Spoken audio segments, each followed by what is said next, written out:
President Trump was warned over and over again that his administration wasn't ready for a pandemic. Now, thousands have died and millions have lost their jobs. But to really understand the extent of the crisis, you have to see these eerily accurate warnings that Trump and his senior team were getting for years. We're going to start in January 2017, about 2 months after President Trump is elected, and the Defense Department puts out this pandemic response report, which notes that the most likely and significant threat is a novel respiratory disease like the coronavirus, and warns of a shortage of ventilators, face masks, and hospital beds.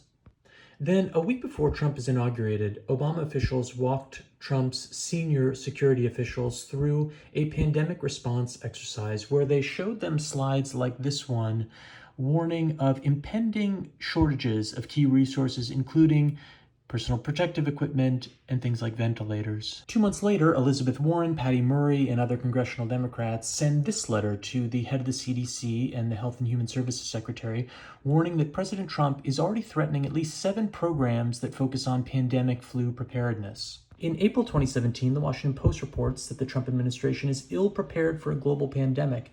It's filled few of the senior positions critical to responding to an outbreak, and it's proposed sharp cuts to government agencies working to stop deadly outbreaks at their source.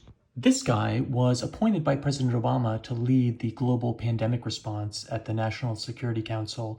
Now, his team is disbanded by President Trump in 2018, but in October 2017, he is writing a blog post for the Trump White House website, noting that the world remains underprepared to prevent, detect, and respond to infectious disease outbreaks.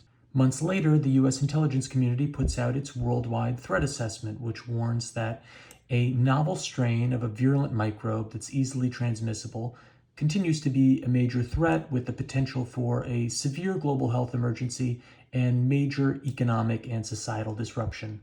That same month, the CDC announces it is massively cutting pandemic prevention work in a bunch of countries, including China.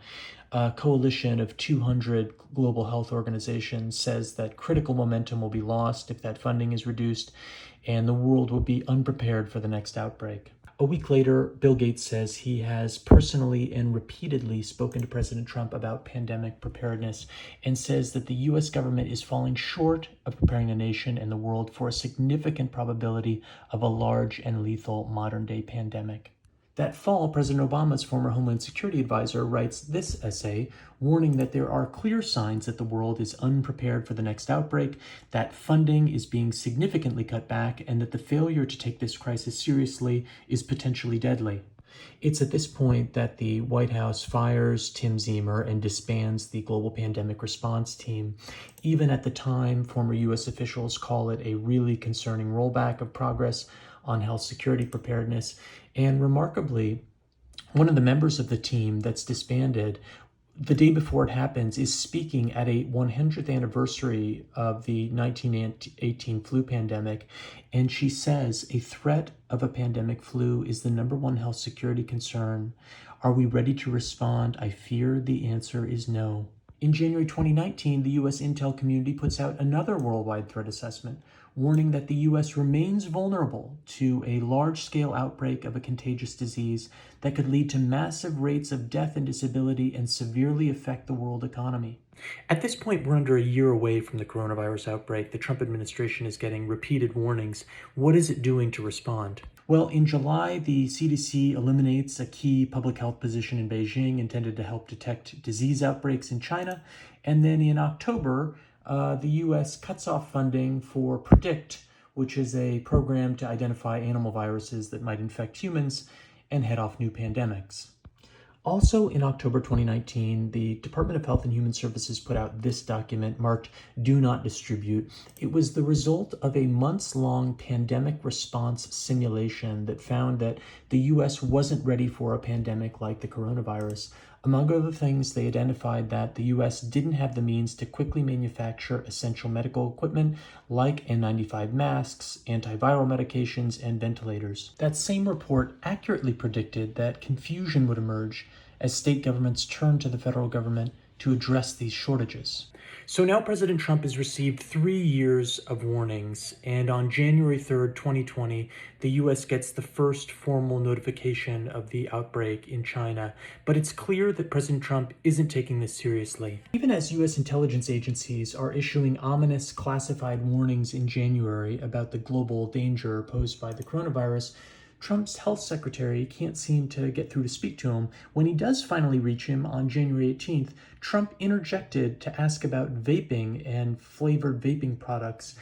He then, that same day, goes golfing, and over the course of the next 2 months, from mid-January to mid-March, he golfs 6 times at his resorts and holds 8 campaign rallies. On January 20th, the U.S. confirms its first case of coronavirus, but 2 days later, the president still seems unconcerned. Are there words about a pandemic at this point? No, we're not at all, and we have it totally under control. Within a week, one of Trump's most trusted advisors puts out this major memo.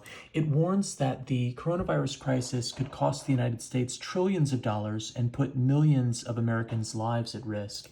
It also makes the point that the coronavirus is more contagious and deadlier than the seasonal flu. Despite that, President Trump will spend 2 more months comparing COVID-19 to the common flu.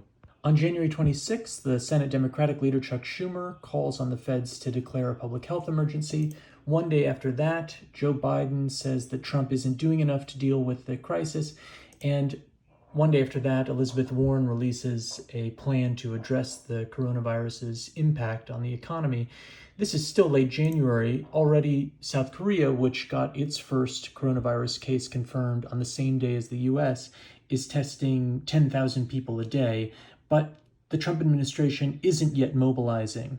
So on February 5th, when the Health and Human Services Secretary asked for $2 billion to buy respirator masks and other emergency medical equipment, he's denied, and the Trump administration only supplies about 25% of the requested funds.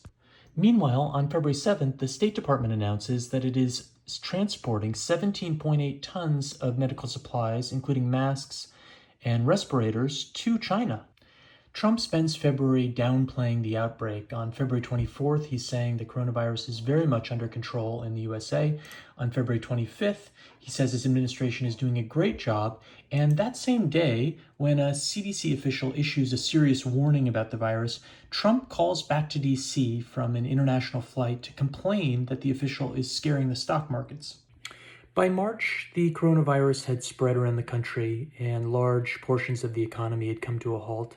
And President Trump changed his line. He started saying things like this on March 6th. It's an unforeseen problem, not a problem. Came out of nowhere. Or like this on March 11th. We're having to fix a problem that 4 weeks ago nobody ever thought would be a problem. Nobody. Or like this on March 26th. Nobody would have ever thought a thing like this could have happened. But as we've seen, he was warned, and the warnings fell on deaf ears. Budgets were cut and experts were eliminated. The U.S. moved too slowly, and it didn't have the testing or the supplies or the federal leadership that it needed.